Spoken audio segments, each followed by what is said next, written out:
ఓం శ్రీమాత్రే నమః. ఓం శ్రీ గురుభ్యో నమః. హరి ఓం. అందరికీ నమస్తే అండి. అందరూ కూడా అమ్మవారి అనుగ్రహంతో అందరము బాగుండాలని మనసారి అమ్మవారిని ప్రార్థిస్తూ ఉన్నాను. ఈ రోజున మనము శ్రీ లలితా సహస్రనామ భాష్యంలోని 202వ నామం గురించి మనము విందాము. ఇంతవరకు మనము 201వ నామం వరకు విని ఉన్నాం. 201వ నామం పారాయణ చేస్తే ఎటువంటి ఫలితములు ఉంటాయి అనేది అయితే మనం విని ఉన్నాం కదా. ఎవరైతే వినని వాళ్ళు ఉంటారో ప్లేలిస్ట్ అయితే ఇచ్చి ఉన్నాను, అక్కడి నుంచి వినడానికి అయితే ప్రయత్నం అయితే చేయండి. నేను చెప్పే ఈ ఇన్ఫర్మేషన్ మీకు ఎలా అనిపించింది అని కమెంట్ సెక్షన్ లో అయితే తెలియజేయండి. తర్వాత నేను చెప్పింది కనుక మీకు నచ్చితే లైక్ చేయండి, షేర్ చేయండి. మన ఛానల్ అయితే సబ్స్క్రైబ్ చేసుకుని పక్కన ఉన్న బెల్ ఐకాన్ ఏలాల్లో పెట్టుకోండి. 202వ నామము సర్వేశ్వరి. ఇది అమ్మవారి 202వ నామము. ఇది 4 అక్షరాల నామము. ఈ నామంతో మనము అమ్మవారికి నమస్కరించేటప్పుడు సర్వేశ్వర్యై నమః అని చెప్పాలి. సర్వ అంటే జగత్తు లేదా విశ్వమంతకు, ఈశ్వరి అంటే ప్రభ్వి లేదా ప్రధాన కారిణి అని అర్థం. నామ రూపాత్మకమైన సమస్త ప్రపంచాన్ని సృజించి పోషించి శాసించి చివరకు తన యందే లయించుకున్నది కాబట్టి అమ్మవారు సర్వమునకు ఈశ్వరి అవుతుంది. ఇక్కడ చెప్తున్నారు, ఏన జాతాని జీవంతి యత్రయంత్యవి సంవిశంతేతి. ఇది తైత్తిరీయం. సృష్టి స్థితి లయకారకులైన బ్రహ్మ విష్ణు పరమేశ్వరులకు కూడా పై అధికారినిగా ఉండు పరబ్రహ్మ స్వరూపిణి కాబట్టి అమ్మవారే సర్వేశ్వరి, సమస్త విశ్వమునకు ప్రభ్వి లేదా అధికారిణి అని ఈ నామానికి అర్థం. తర్వాత 203వ నామము సర్వమయి. ఇది అమ్మవారి 203వ నామం. ఇది 4 అక్షరాల నామం. ఈ నామంతో అమ్మవారికి నమస్కరించేటప్పుడు సర్వమయ్యై నమః అని చెప్పాలి. సర్వ అంటే సర్వమునందు అనగా విశ్వమంతటా మయి నిండి ఉన్నది. ఈ ఈశావాస్యమిదం సర్వం అని ఈశావాస్యోపనిషత్తు చెప్తోంది. అంటే అంతటా ఈశుడే లేదా ఈశ్వరుడే నిండి ఉన్నాడు. సర్వమునందు ఈశ్వరుడు నిండి ఉన్నాడు లేదా సర్వమునందు ఈశ్వరుడు నిండి ఉంది. ఈ 2 వాక్యాలకు తేడా ఏమిటి? తేడా లేకుండా ఉండడమే అని సమాధానం చెప్పుకోవలసి ఉంటుంది. మనలో కుడి చెయ్యి ఎవరిది, ఎడమ చెయ్యి ఎవరిది అని ప్రశ్నలు వేసుకుంటే అవి 2 వేరు వేరు వ్యక్తులవి కావు, ఒకే వ్యక్తి సంబంధించినవి అని తెలుస్తుంది కదా. ఈశ్వరి కలవాడు ఈశ్వరుడు, ఈశ్వరిలో నిండిన వాడు ఈశ్వరుడు, అంతా ఆవిడే. అయితే మరి ఆయన ఉన్నట్లా లేనట్లా ఇలా అనేది అలా అంటుంటే అనేది ఎవరు? వారెవరి తాలూకు వారే తెలిసి చెప్పగలిగితే అసలు విషయం తెలుస్తుంది. అసలు విషయం తెలిస్తే ఆ ప్రశ్నకు అర్థం లేదని తెలుస్తుంది. ఒకళ్ళు ఉండగలగడం వాళ్ళకే చేతనైందని తెలుసుకోవాలి.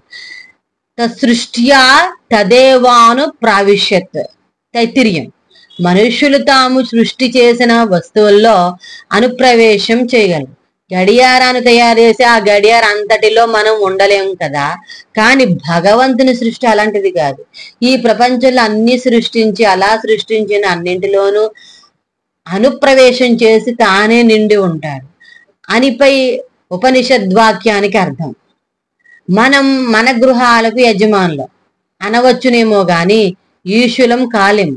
గృహంతాలు కిటికీలు ద్వారబంధాలు గోడలు అన్నింటి నిండా మనమే నిండి ఉండగలిగితే అప్పుడు మనం గృహానికి ఈశులం అవుతాం.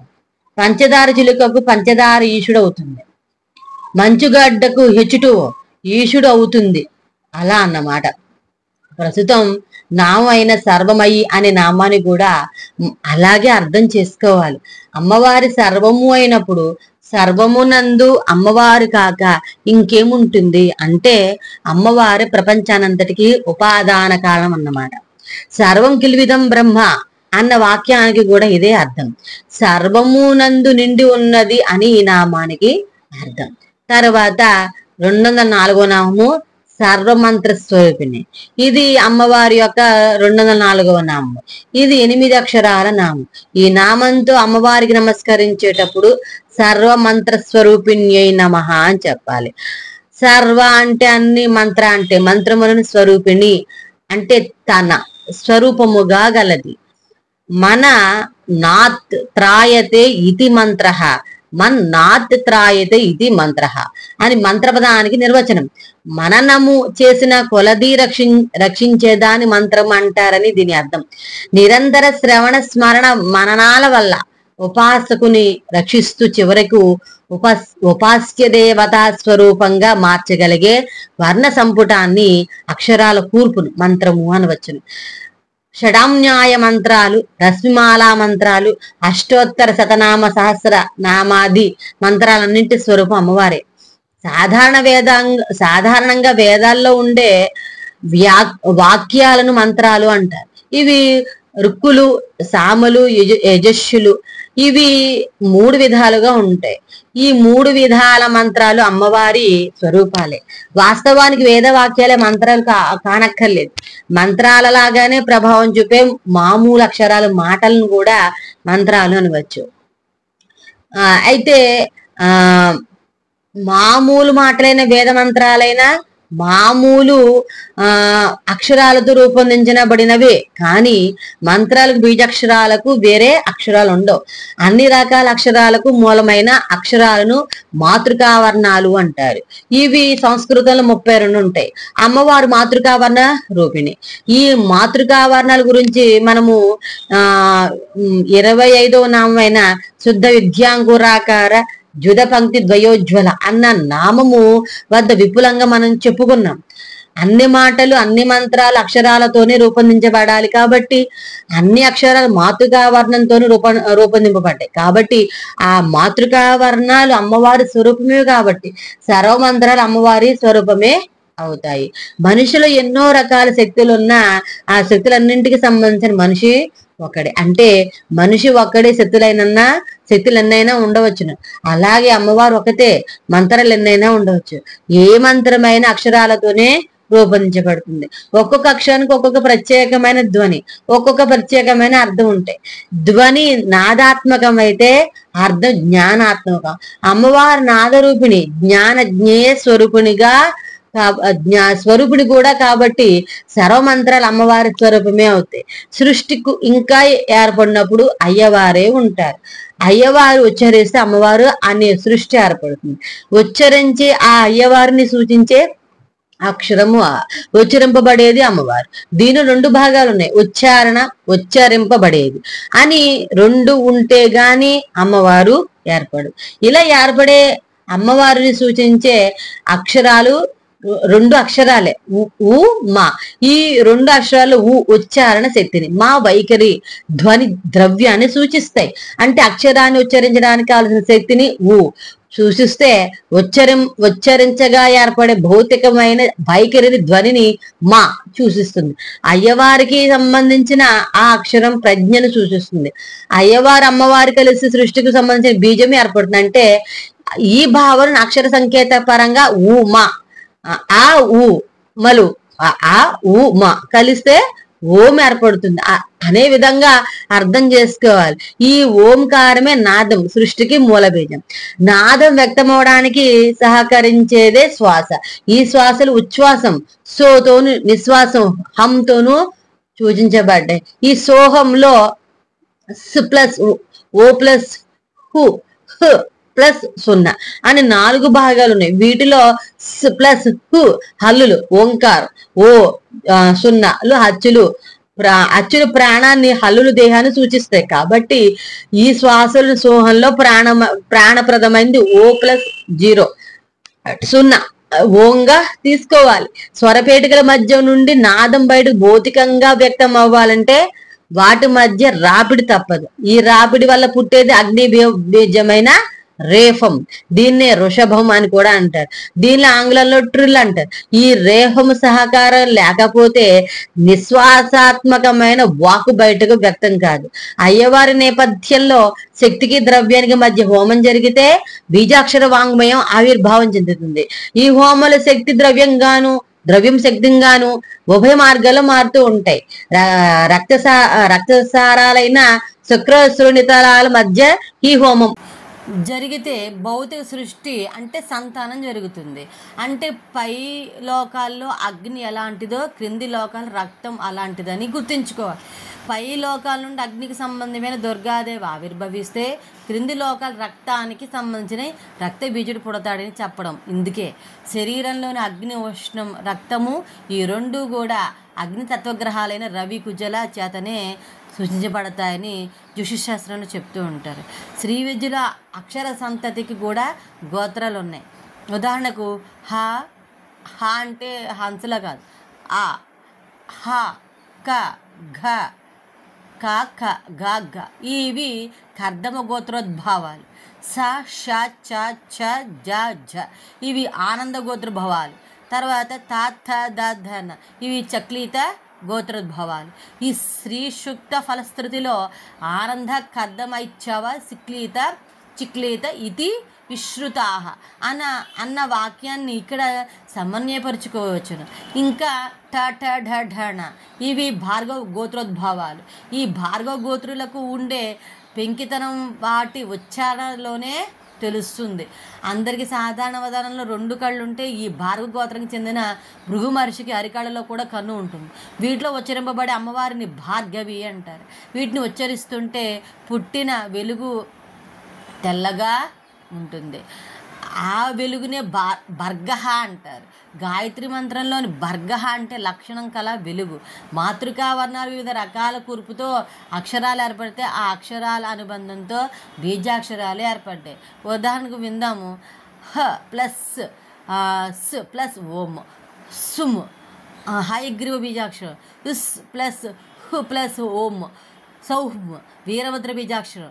హ ప్లస్ అర్ర ప్లస్ ఈమ్ హ్రీమ్ శక్తి బీజం. హ ప్లస్ ఆ ప్లస్ ర ప్లస్ ఈ హరి. హ ప్లస్ ఆ ప్లస్ ర ప్లస్ ఆ హర. క్ష ప్లస్ ఓం క్షౌమ్ నారసింహ బీజాక్షరం. క్షౌమ్ అని ఉచ్చరించినప్పుడు ఏదో చాలా వేడిగా నిప్పులు జరుగుతున్నట్లు. దీనికి లక్ష్మీ అమ్మవారి బీజమైన మాకారాన్ని కూర్పు చేస్తే క్షౌమ్ అయ్యి కాస్త చల్లబడుతుంది. అప్పుడు చక్కగా చూడటానికి వీలుగా ఉంటుంది. కాబట్టి దీన్ని సుదర్శన బీజంగా సంకేతిస్తారు.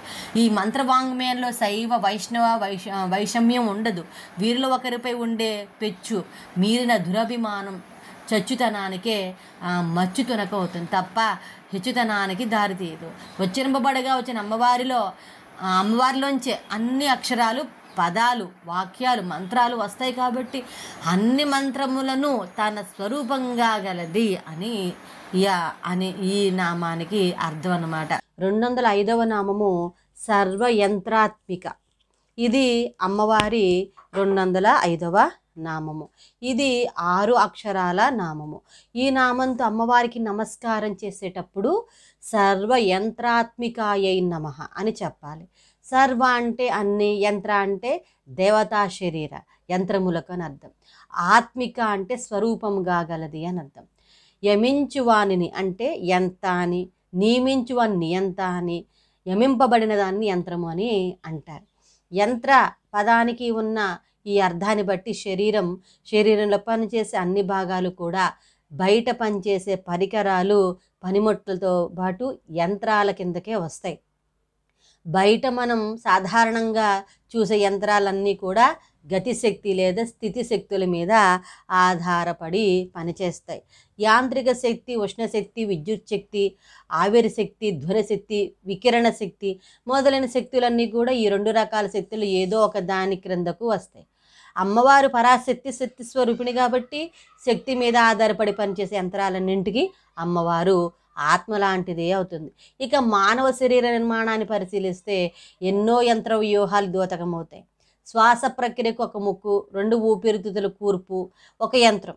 రక్త ప్రసరణకు అవసరమయ్యే కర్ణికలు, జఠరికలు, సిరలు, దమనులతో కూడిన గుండెకాయ ఒక యంత్రం. పంచేంద్రియాల ద్వారా గ్రహించిన విషయాలను ఆకలింపు చేసుకుని అందుకు తగిన విధంగా స్పందించేందుకు అవసరమయ్యే నాడీ మండలంతో సంధానింపబడే వెన్నుపాము, మెదడుల కూర్పు ఒక యంత్రం. అలాగే జీర్ణ ప్రక్రియకు, శోషణ ప్రక్రియకు, విసర్జన ప్రక్రియకు సంబంధించిన మూత్రపిండాల యంత్రాలు ఎన్నో మానవ శరీరంలో ఇమిడి ఉన్నాయి. ఇవన్నీ పరాశక్తి అని అమ్మవారి స్వరూపం కిందకే వస్తాయి. పైన చెప్పిన యంత్రాల్లోని వివిధ అంశాల అమరికలను యంత్రంగా అర్థం చేసుకున్నట్లే. ఈ విశ్వ నిర్మాణ కార్యక్రమానికి అవసరమయ్యే యంత్రాలు కూడా ఎన్నో ఉంటాయని గ్రహించాలి. ఇటువంటి యంత్రాల్లోని వ్యూహాన్ని అమరికను సంక్షిప్తం చేసి రేఖలు, చాపలు, వృత్తాలు, అర్ధవృత్తాలు, కోణాలు, త్రిభుజాలు, చతుర్భుజాలు మొదలైన వాటితో ఉండే రేఖాగణితాత్మకమైన చిత్రాలతో రూపొందింపబడేవి. వాస్తవానికి ప్రస్తుత నామంలో మనం చెప్పబడిన యంత్రాలు విశ్వ నిర్మాణానికి దోహదపడి సకల దేవతలను ఇటువంటి యంత్రాలతో సమన్వయపరిచి ఆరాధించడం కూడా సంప్రదాయకంగా వస్తున్న ఆచారం. గణపతి యంత్రం, లక్ష్మీ యంత్రం, మత్స్య యంత్రం మొదలైనవి అన్నీ ఇలాంటివి. వీటిలో కొన్నింటిని చక్రాలను కూడా అంటారు. శ్రీచక్రం అలాంటి కోవలోకి వస్తుంది. విగ్రహం దేవతకు స్థూల రూపమైతే తత్సంబంధమైన యంత్రము సూక్ష్మ రూపము అవుతుంది. ఉపాసకుని మనసులో పైన చెప్పిన సత్సంబంధ దేవత యంత్ర వ్యూహం కారణ రూపం అవుతుంది. యంత్రం సత్సంబంధిత దేవతాశక్తిని నియంత్రణ చేసి తనలో ఇముడ్చుకుంటుంది. కాబట్టి ఈ యంత్రారాధన కూడా తత్సంబంధిత దేవతారాధనకు సమానమే అవుతుంది. వృక్ష విన్యాసం బీజంలో ఎలా ఇముడి ఉంటుందో అలాగే మనం చూసే ఆకృతులన్నీ ప్రారంభంలో బిందువులోని ఇమిడి ఉంటాయి. అంటే శుక్రకణంలో రాబోయే జీవి రూపం ఇమిడి ఉన్నట్లు అనమాట. కాబట్టి అన్ని యంత్రాలకు మూలము బిందువే. ఈ బిందువులను అధిష్ఠించి ఉండేదే పరాశక్తి, బైందవాసన అయిన అమ్మవారు అనమాట. అందుకే అన్ని యంత్రాలకు అమ్మవారు ఆత్మ వంటిదని ఈ నామంలో సర్వయంత్రాత్మిక అని చెప్పబడింది. అన్ని యంత్రాలకు ఆత్మస్వరూపంగా గలది అని ఈ నామానికి అర్థం అన్నమాట. తర్వాత మనము 206వ నామం గురించి అయితే విందాము. 206వ నామము సర్వతంత్ర రూప. సర్వతంత్ర రూప ఇది 6 అక్షరాల నామం. ఈ నామంతో అమ్మవారికి నమస్కరించేటప్పుడు సర్వతంత్ర రూపాయ నమః అని చెప్పాలి. సర్వ అంటే అన్ని, తంత్ర అంటే తంత్రములను, రూప అంటే తన రూపముగా గలది అని అర్థం అనమాట. తంతు అనే సంస్కృత పదానికి సంబంధించిన తెలుగు పదమే తంతు. తంతు అంటే సూత్రము లేదా దారం అని అర్థం. తంత్రము అంటే విధి, విధానము అని అర్థం. అంటే ఏవైనా యజ్ఞయాగ శుభాశుభ సంస్కారములను నిర్వహించేటప్పుడు అవలంబించే విధానం అన్నమాట. దీన్ని తెలుగులో తంతు అని కూడా అంటారు. నిర్వహించేటప్పుడు చెప్పే మంత్రాలతో పాటు ఈ తంతు కూడా తప్పకుండా తెలియాలి. అంటే చాలామంది గృహస్థులకు మంత్రాలు తెలియకపోవచ్చు, కానీ తంతు తెలుస్తుంది. ఈ తంతు చేయాలి, ఈ తంతు చేయాలి అంటూ ఉంటాం కదా. అందుచేత మంత్రజ్ఞానం అంతగా లేని పురోహితులు తంతు విషయంలో తృప్తిపరచి గృహస్థులను ఆకట్టుకుంటారు. దేవతకు విగ్రహం స్థూల రూపం అయితే తత్సంబంధమైన యంత్రము సూక్ష్మ రూపం అవుతుంది. యంత్ర వ్యూహము కారణమవుతుంది. యంత్ర వ్యూహానికి అవసరమై సూక్ష్మమైన తంతు సంపుటిని లేదా సూత్రాల కూర్పును తంత్రము అంటారు. యంత్ర వ్యూహ తంతువులు నాడు లాంటివి అయితే యంత్రంలోని గీతలు నరాల్లాంటివి అవుతాయి. అంటే వాగ్రూపంలో తంత్రం ఉంటే రేఖా రూపంలో యంత్రము ఉన్నదన్నమాట. వామకేశ్వర తంత్రము, నిత్యోత్సవ తంత్రము, శైవ వైష్ణవ శక్త తంత్రాలన్నీ శాక్తా తంత్రాలన్నీ ఈ పరిధిలోకి వస్తాయి. తన్యతే విస్త్రారయతే జ్ఞానం ఇది తంత్ర అని తంత్రపదానికి ఊహత్పత్తి చెప్తారు. జ్ఞానాన్ని విస్తరింపచేసే శాస్త్రాలే తంత్ర గ్రంథాలని దీని అర్థం. అంటే ఇవి ఇంద్రియ మనోబుద్ధుల సంస్కార వికాసాభివృద్ధికి ఉపయోగపడే విజ్ఞాన శాస్త్రాలు అన్నమాట.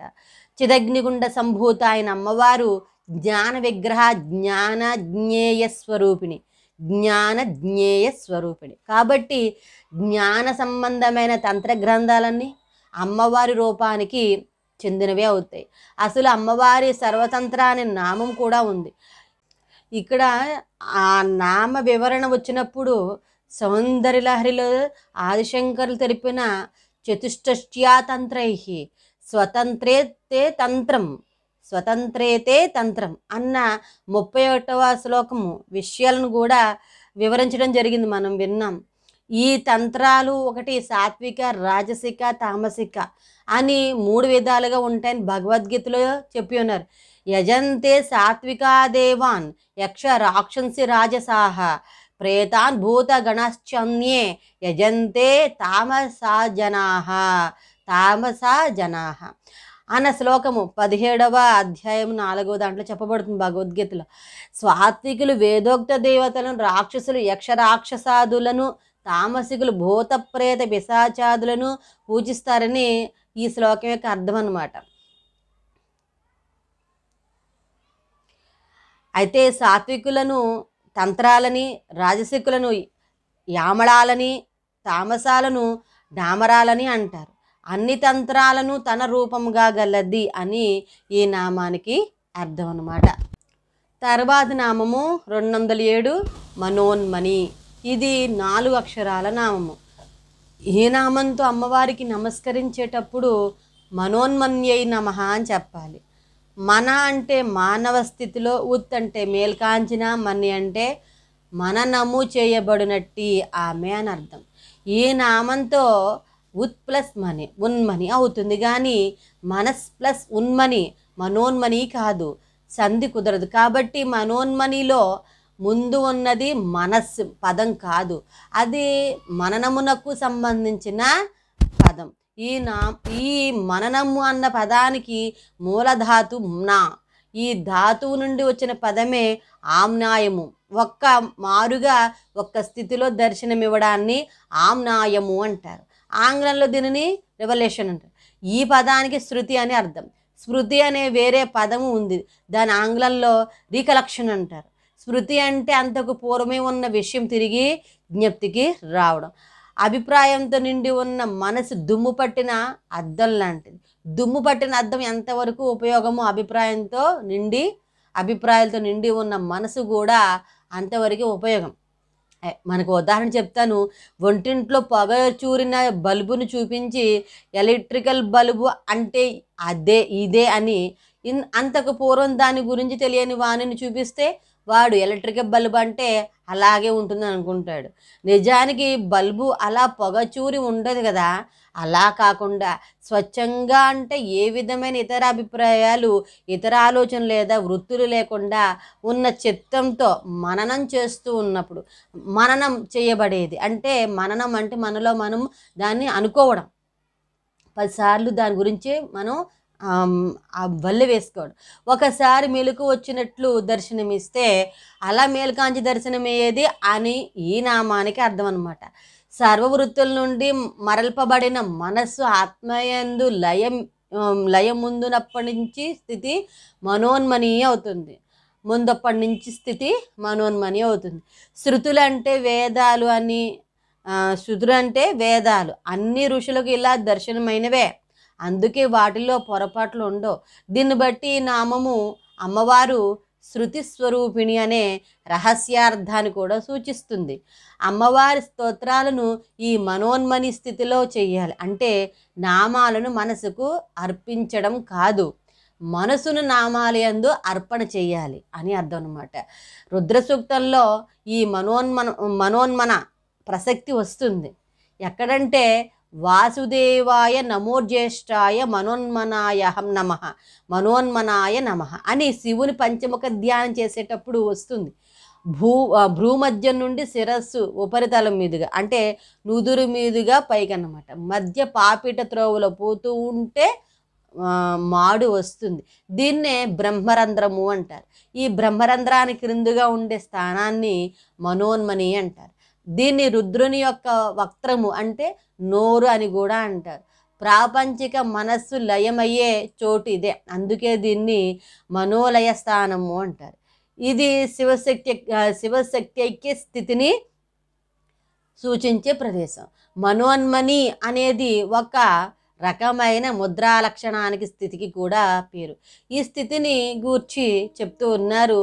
నిరస్త విషయాసంగం సన్నిరుద్ధం మనోహృది యథాయాత్యున్మని భావం తదా తత్పర మాం పదం అని చెప్తారు. సంకల్ప వికల్పము లేని అనగా ఏ విధమైన విషయవాసనలు అంటని మనస్సు మూయని రెప్పల కన్నులతో గాలి పేల్చని శ్వాస ప్రక్రియలో ఉన్న యోగ సాధకుని స్థితిని మనోన్మని ముద్రాస్థితి అంటారు. మొత్తం మీద ఈ నామానికి ఈ క్రింది అర్థాలు కూడా చెప్పుకోవచ్చు.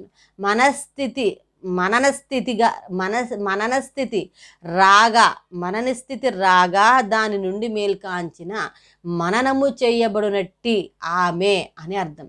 స్తుతి స్వరూపిణి అర్థం. మనోన్మని ముద్రారూపిణి అని కూడా అర్థాలు ఈ శ్లోకానికి, ఈ నామానికి అర్థాలు చెప్పుకోవచ్చునన్నమాట. తర్వాతి నామము 208వ నామము మాహేశ్వరి. ఇది 4 అక్షరాల నామము. ఈ నామంతో అమ్మవారికి నమస్కరించేటప్పుడు మహేశ్వర్యై నమః అని చెప్పాలి. మాహేశ్వరి అంటే మహేశ్వర సంబంధమైనది అని అర్థం. మహేశ్వరుడు అంటే త్రిమూర్తుల్లోని వాడు కాదు. మహేశ్వరుని గూర్చి నారాయణీయంలో యో వేదాదో స్వరః ప్రోక్తో వేదాంచేత ప్రతిష్ఠితః, యో వేదాదో స్వరః ప్రోక్తో వేదాంతే చ ప్రతిష్ఠితః, తస్య ప్రకృతిలేనస్య యః పరః స మహేశ్వరః అని చెప్పబడింది. వేదానికి మొదట్లోనూ చివరిలోనూ కూడా పఠింపబడేది ప్రణవం. ఈ ప్రణవం ప్రకృతిలో లీనమవుతుంది. కాబట్టి ఇట్టి ప్రణవానికంటే పరుడు అతీతుడు అయిన వారిని మహేశ్వరుడు అంటారు అని దీని అర్థం. ప్రకృతి మాయ అయితే ఆ మాయని కలవానిని మహేశ్వరుడు అంటారు. మాయాంతు ప్రకృతిం విద్య మాయినంతు మహేశ్వర. ప్రతి జీవి హృదయంలో ఉన్నవాడు ఈశ్వరుడు. ఆత్మ అయితే ఇటువంటి ఆత్మ వెనుక ఉన్న నేపథ్యంలో ఇటువంటి ఆత్మల వెనుక ఉన్న నేపథ్యం మహేశ్వరుడు పరమాత్మ అని అర్థం చేసుకోవాలి. దీన్ని బట్టి అంతటా నిండి ఉన్నవాడు మహేశ్వరుడు అని అర్థము చెప్పుకోవాల్సి ఉంటుంది. ఈశావాస్యమిదం సర్వం ఈశావాస్యోపనిషత్తు చెప్తుంది. ఇవి పైన ప్రతిపాదింపబడిన మహేశ్వరుని సంబంధమైనది మాహేశ్వరి అంటే సర్వాంతర్యామి అన్న సర్వాంతర్యామిని అన్న అర్థంలో భేదము రాని వారే ఆ ఇద్దరు మహేశ్వర సంబంధమైనది అని ఈ నామానికి అర్థం అన్నమాట. తర్వాతి నామము 209వ నామము మహాదేవి. ఇది 4 అక్షరాల నామము. ఈ నామంతో అమ్మవారికి నమస్కరించేటప్పుడు మహాదేవ్యై నమః అని చెప్పాలి. మహా అంటే మహిమాన్వితమైన, దేవి అంటే ఆధిపత్యము కలది, దివ్ అంటే వెలుగు అని స్థూలమైన అర్థం. ఈ దివ్ అనే విశేషణంలో క్రీడ, విజిగీష, స్వప్న, మోద, మద, కాంతి, క్రాంతి, గతి మొదలైన లక్షణాలన్నీ కలిసి ఉంటాయి. దివ్ అనే ధాతువు నుండి ఏర్పడినదే దేవ అనే పదం. దివ్వుకు ఉండే లక్షణాలన్నీ ఉన్న లోకమే దేవలోకం. దివ్ అంటే దివ్యక్తం లేదా వ్యక్తము చేయు అనే అర్థం కూడా ఉంది. ఆకాశం తన నుండి పృథ్వీ వ్యాపస్తేజో వాయువులను వ్యక్తం చేస్తుంది. కాబట్టి దివ్ అంటే ఆకాశం అనే అర్థం కూడా వస్తుంది. దివ్వు నుండి ఉత్పత్తి అయినవే దివ, దేవ, దైవ, దివ్యములైన పదాలు. ఈ లక్షణాలన్నీ మహా అంటే గొప్పగా చెలునది. కాబట్టి అమ్మవారు మహాదేవి. మహాదేవి అనే సమాసాన్ని విశేషణ పూర్వపద కర్మధార్య సమాసంలాగా కాకుండా షష్ఠీ తత్పురుష సమాసంలాగా చెప్పుకుంటే మహా అంటే గొప్పతనానికి, దేవి అంటే ఆధిపత్యం వహించున్నది అని కూడా అర్థం చెప్పుకోవచ్చు. అంటే ఎక్కడ ఏ విధమైన గొప్పతనం, వైభవం ఉన్నా అది అమ్మవారికి సంబంధించినది అని అర్థం చేసుకోవాలి. గండకీ నది తీరంలో ఉన్న చక్రతీర్థ దేవత మహాదేవిగా ప్రసిద్ధురాలు. మొత్తం మీద మనము ఈ నామానికి ఈ క్రింది అర్థాలు చెప్పుకోవచ్చును. మహిమాన్వితమైన ఆధిపత్యం గలది, అన్నింటినీ తన నుండి గొప్పగా వ్యక్తం చేయనది అని, గొప్పతనానికి ఆధిపత్యం వహించినది అని, కొలతలకు కుదరని అనగా అప్రమేయ ప్రమాణము గల శరీరము, వైభవము గలది అని, గండకీ నదీ తీర చక్రతీర్థ దేవత అని ఈ నామాలకి అర్థాలు చెప్పుకోవచ్చును. తర్వాతి నామము 210వ నామము మహాలక్ష్మి. ఇది 4 అక్షరాల నామము. ఈ నామంతో అమ్మవారికి నమస్కరించేటప్పుడు మహాలక్ష్మి నమః అని చెప్పాలి. మహా అంటే గొప్పవైన, లక్ష్మి అంటే లక్ష్మిలు గలది అని అర్థం. మహాలక్ష్ములు అంటే గొప్ప లేదా విశిష్టమైన చింహాలు అంటే గుర్తులు, లక్షణాలు గలది అమ్మవారు. జీవవస్తు జాలానికి సంబంధించిన వ్యక్త, అవ్యక్త, ఆకార, నామ, రూపాది లక్షణాలే సృష్టికి సంబంధించిన మహాచిహ్నాలు లేదా పెద్ద లక్ష్ములు. ఈ విశిష్ట లక్ష్ములు గల సృష్టికి రూపంగా బట్టి అమ్మవారు మహాలక్ష్మి. పరమేశ్వరుని వామాంకమునంటే ఎడమ తొడను అధిష్ఠించి ఉండే శ్యామల అనే సర్వ మనోహరాంగిని అయిన మహేశ్వరినే మహాలక్ష్మిని కూడా అంటారు. ధైర్య, ధాన్య, విద్యాది సకల స్త్రీలకు మూలకారణ సమన్వయ శక్తి కాబట్టి ఈమెను మహాలక్ష్మి అంటారు. కొల్హాపుర కరవీరపురం క్షేత్రాధిష్టాన దేవత పేరు కూడా మహాలక్ష్మియే. మొత్తం మీద ఈ నామానికి ఈ క్రింది అర్థాలు చెప్పుకోవచ్చును. గొప్పవైన విశిష్టమైన లక్ష్ములు కలదని, పరమేశ్వరుని వామాంకమును అధిష్ఠించిన దేవి అని, సకల స్త్రీల మూలకారణ సమన్వయ శక్తి స్వరూపిణి అని, కొల్హాపుర క్షేత్రాధిష్టాన దేవత అని ఈ నామాలకి అర్థాలు చెప్పుకోవచ్చును. ఈ విధంగా మనము శ్రీ లలితా సహస్రనామ భాష్యంలోని 210 నామాల వరకు విని ఉన్నాం కదా. తర్వాత మనము ఇంకొన్ని నామాల గురించి అయితే విందాము. అంతవరకు స్వస్తి. ఆ అమ్మవారి అనుగ్రహం మనందరిపైన ఉండాలని కోరుకుంటూ ఉన్నాను. సర్వే జనా సుఖినో భవంతు, సమస్త మంగళాని భవంతు. స్వస్తి. ఓం శ్రీమాత్రే నమః.